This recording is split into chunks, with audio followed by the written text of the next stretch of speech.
Okay, so here is part two of my gaming collection, and this is PC games.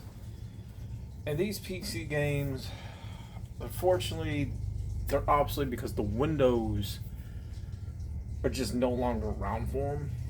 But there's are roughly, I want to say, one, two, three, four that you can actually still play.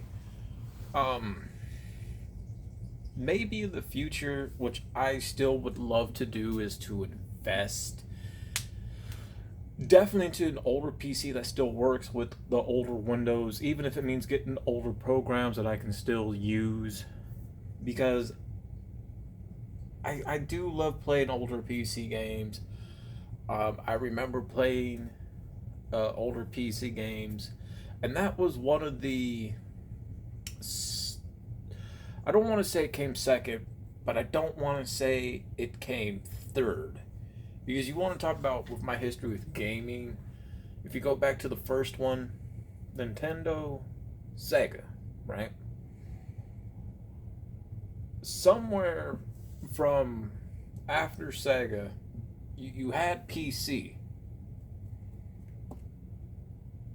but then you got PS1, but you had PC, but then also somewhere within PC there was arcade machines. So Nintendo, Sega. If I'm gonna put this in order, it's gonna be this: Nintendo, Sega, right? PC, arcade, but then I kind of want to put arcade in front of PC. So, and I remember when PC games came out, or I don't want to say like when it came out, but my experience with I want to say first PC games, this was in school. So it's like when they had the learning games, and this wasn't with disc. This was with floppy disk, and there was uh, I want to say I don't know if this was specifically just issued for schools. I don't know now if you could find them online. And these ain't the square floppy disk either. Those were not we're not talking about the your standard square ones. They were actually more like a rectangle, I guess, kind of like a long door shaped one, where rather than you would put a floppy disk in this way, you would put it in this way. And as you progress, it would slowly work its way out of the PC as it makes like the creaking sound. So like this, and I remember that. I remember that. Um, PC though, it stayed in between in my life with gaming. So I'm gonna show you guys these, and I'm gonna mention what I mean by that. I'm gonna mention what I mean by that. So the first one, unfortunately, is obsolete, so it's no more than a paperweight now. But you got Yu-Gi-Oh! Online, right? Uh, Yu-Gi-Oh! Online. If you ask me, I think when it came to really playing Yu-Gi-Oh! Um, digitally, this was it. I missed out on it though. I did. I missed out on it. And these were specially issued, I think, through Burger King, and this came out in '96 with that one. You guys can see that year right there. Um, I know your console versions. Oh, no, don't. Yeah, just whatever. You know. Um, for this one right here, this one still works. I love this one. For me, when it comes to the 2000s of gaming for PC on Cartoon Network back in the day, not just Cartoon Network, Jetix, WB Kids, Fox Kids. You had arcade websites that was all run through Flash Player, I believe. I want to say it was Flash Player if I remember correctly. Shockwave or Flash Player. I can't remember which one. I think it was Shockwave. I think it was.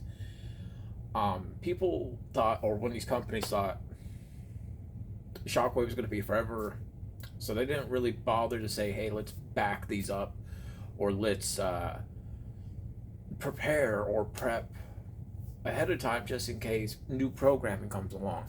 Because people thought Shockwave or Flash Player, depending on which one it was going to be it for PC online gaming on websites. And you know what? It was around for a while. It really, really was. And there were so many just games I remember. You know, if I'm lucky enough, I may have found like maybe a few online that you can play, but so many of those I wish, with those now who own Cartoon Network, who owns the property of those, from what I'm understanding right now, Tubi owns Cartoon Network. Just like HBO Max owns all the property that comes with WB. When I mean all the property, I'm not talking about physical property. I'm talking about when it comes to shows, movies, everything that when it came to the entertainment part of WB, which involves WB Kids, right? JetX, because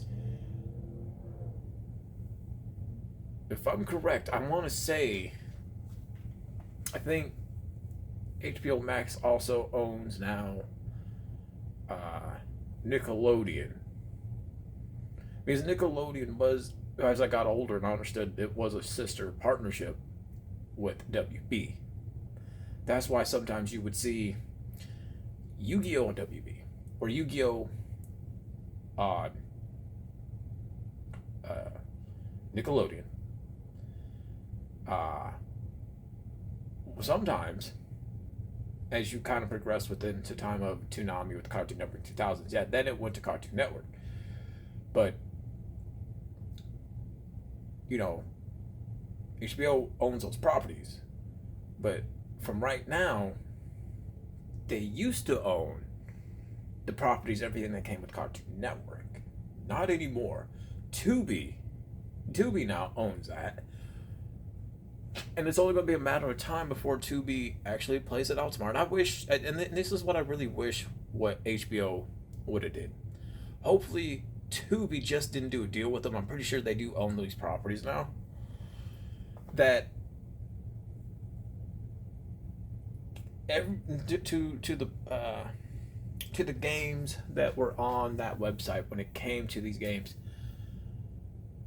I would love to see them be released on a Play Store, on physical. To me, that is such a missed opportunity.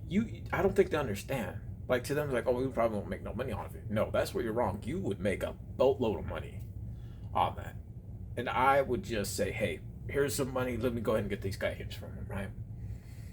Because that's what needs to come back. And my favorite one to definitely play back then, it's like now, is the Ed and Eddie skateboard one. You have to think about the people now, but some like I name, man, they're sitting on these type of properties, right? When it comes to everything that comes with the games and shows. I'm glad Tubi's doing something with what they have a Cartoon Network. It's only a matter of time before they start adding more. I just wish that there would be a company actually come together and say, look, I want to buy all the properties, the ones I mentioned in this video. Let's do something with them. Let's put them on these streaming apps, but let's put these older games out. That's what's missing. That's what's missing. They got a blue version, but it's like the same games on there. Which one was this? That was the soundtrack, but I added it because you got two of the same here, which is Batman Forever for the PC without the cover. You got one with the cover. Cheap, and the Windows for this is from the old, really old Windows, one of the old 90s Windows programming. Which this one, when you look it up for the gameplay, you're gonna get an understanding that it's how the PS1 version looks. And the PS1 version of it, like I said in the first one, when it comes to Batman Forever on disc, right? And it's even labeled as the arcade game.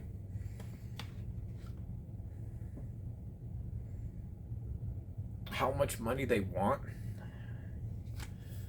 just for the PS1 version? Between $300 to $500 range. That's an expensive game for something that's roughly close to 30 years, because this came out in 96. I'm looking at the back of it right there.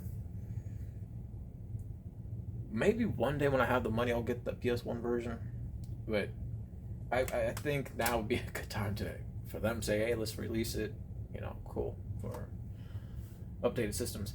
Asteroids, classic, but it wasn't the asteroids I was looking for. I can't remember which one it was.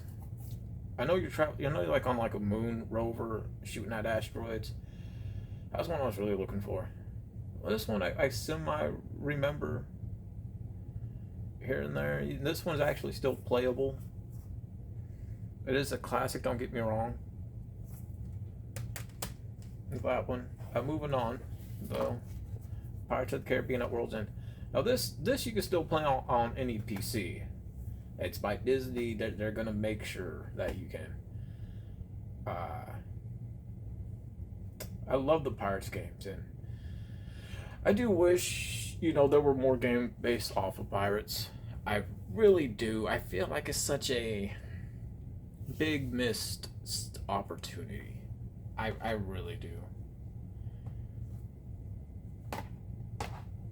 I really feel like that's such a big missed opportunity.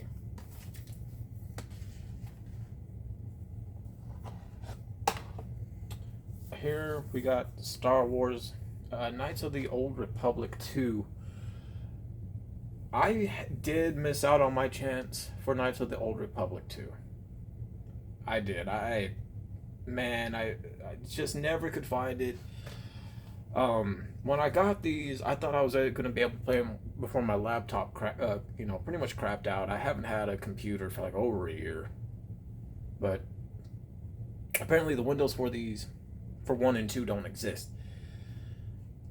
And of course, we all heard the big news, I think about a year ago or so now, that it was supposed to get a full, fresh from scratch reboot, remake, and then it just got shelved. It went cold.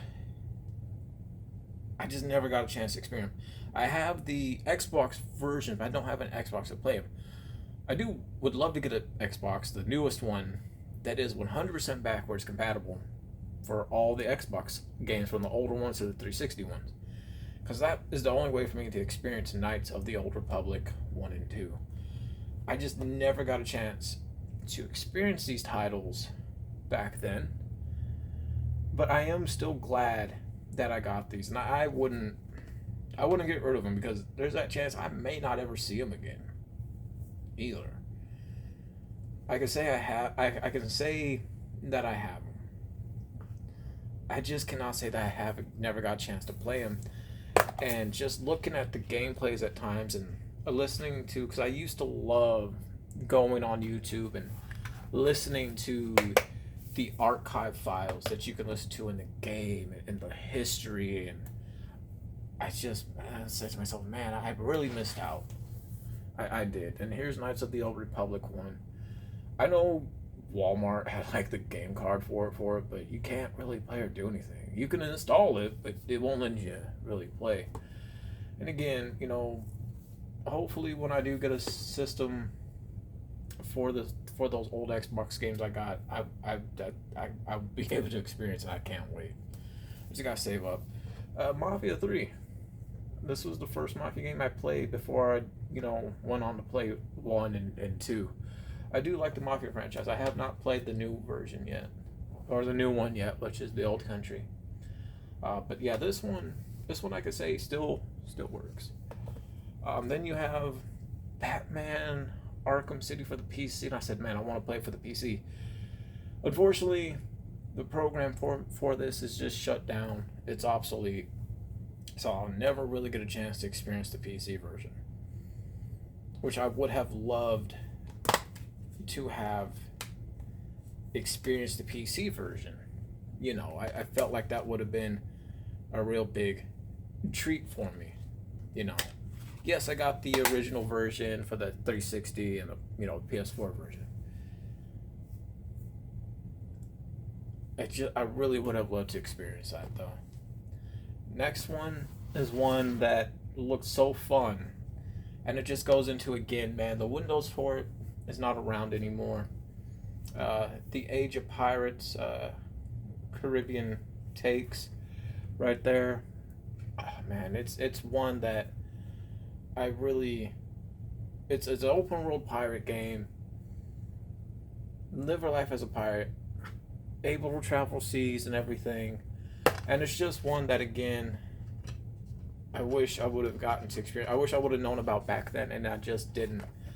And this came out in 2006. I would love for this to.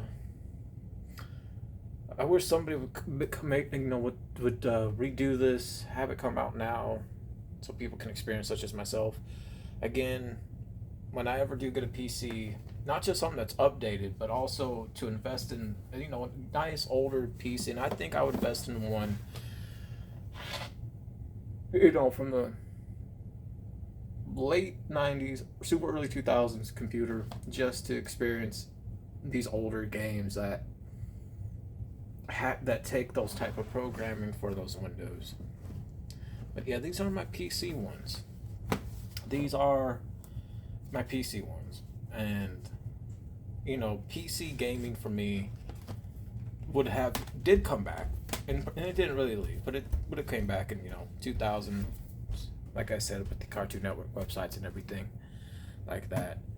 But in between that, you had the PS1, PS2, right?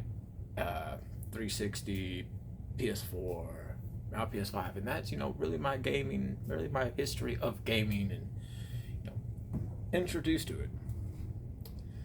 But yeah, this is part 2, PC games.